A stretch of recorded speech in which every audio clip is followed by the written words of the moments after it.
Alright, I thought I'd do another quick video just showing some of the plants that I'm able to grow outside midwinter, no problem in Melbourne. So I've got the piranha pine, otherwise known as Araucaria angustifolia. So this one originates from southern Brazil and those colder regions of South America. Quite a large pine looking specimen. It's not related to pine trees, it's in its own genus, I think, or whatever you want to call it, Araucaria. Yeah, so these are, I'd say close to 2 years old. So I've got 5 specimens here that I eventually plan to plant out on my acreage when I get there eventually. Really looking forward to trying it. Apparently it's comparable to a hybrid between pine nuts and chestnuts. Not a big fan of chestnuts, but I definitely do like pine nuts, so I'm keen to try them out. It's a massive cone on these. Yeah, and then I've got Lukuma, a dry type here. A few different smaller specimens there, and then I've got a Cherimoya over here as well. That would be leafing out within the month, I hope. I'm just going to venture down to the Fresco area here. Don't mind the mess. My mother is elderly and does struggle to maintain the yard here.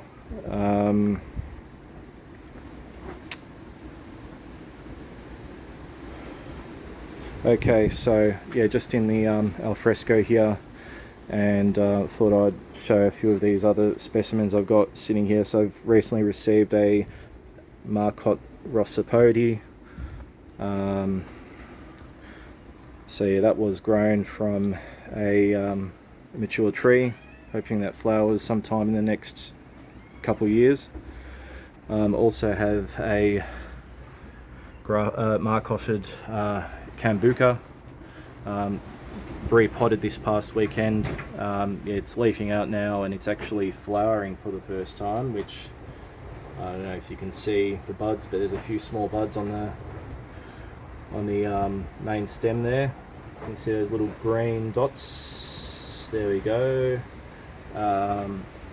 Yeah, so promising, looking promising. Hopefully it can do alright out under the alfresco here, and got a few canistel seeds that I've planted recently, so I might actually move these into the greenhouse where it's going to get more regular irrigation. I can't really rely on my elderly mother to look after them for me, it's a bit hard. Then I've also got a very unique specimen here, which is a Sabara jaboticaba, approach grafted onto Plinia clausa. This is the Plinia clausa. Very interesting experiment, especially for Melbourne. Sabara doesn't have any issues growing in Melbourne outside.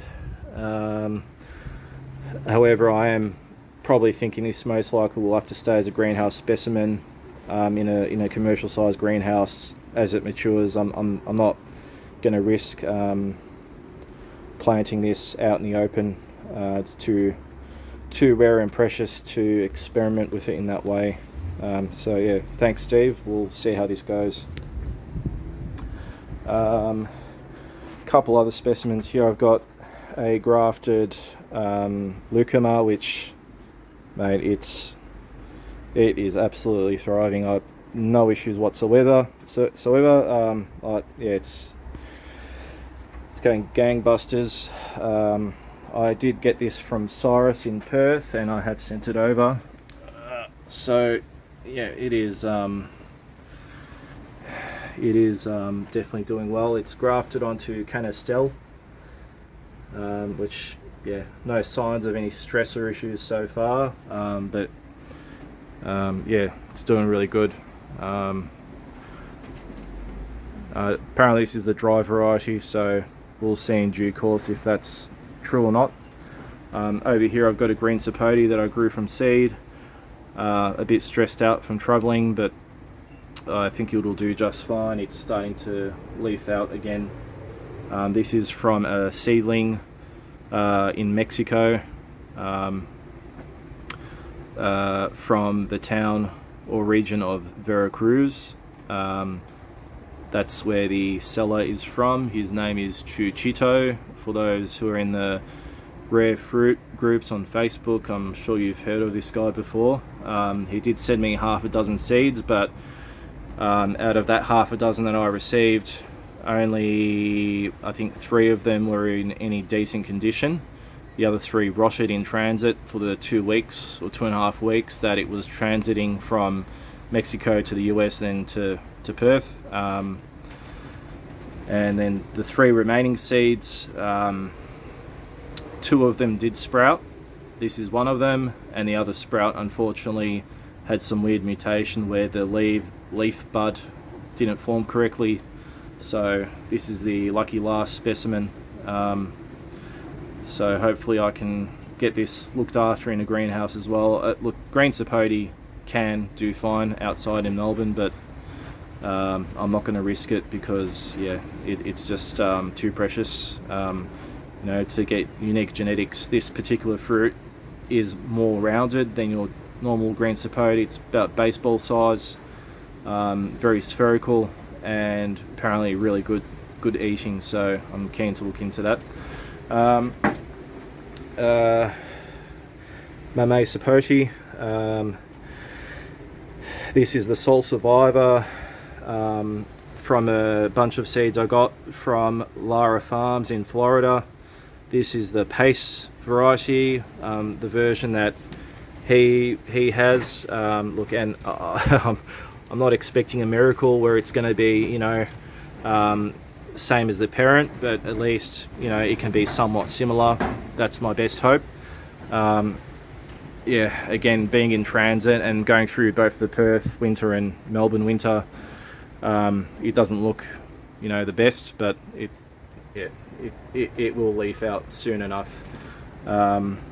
Seedling of Pace from Florida. I don't think anyone in Australia has this, so I feel very fortunate to have gone through the process of obtaining it. Again, similar story with the Chuchito green Sapot. Got a whole heap of them, and unfortunately green Sapot and Mamey Sapot, they don't do very well in transit, especially when it draws out to 2 to 3 weeks in transit. You have a sudden sharp die-off in those seeds, and the viability is just not there. So I'm happy with just the one.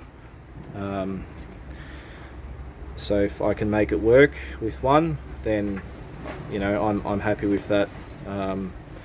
At the end of the day, again, these are going to be greenhouse specimens, so it's not like I'm going to have an infinite amount of space to plant these out. They're going to be constrained within the confines of that greenhouse, and I am going to get one that's about 4.5 meters tall, so hopefully I can maintain that height as well.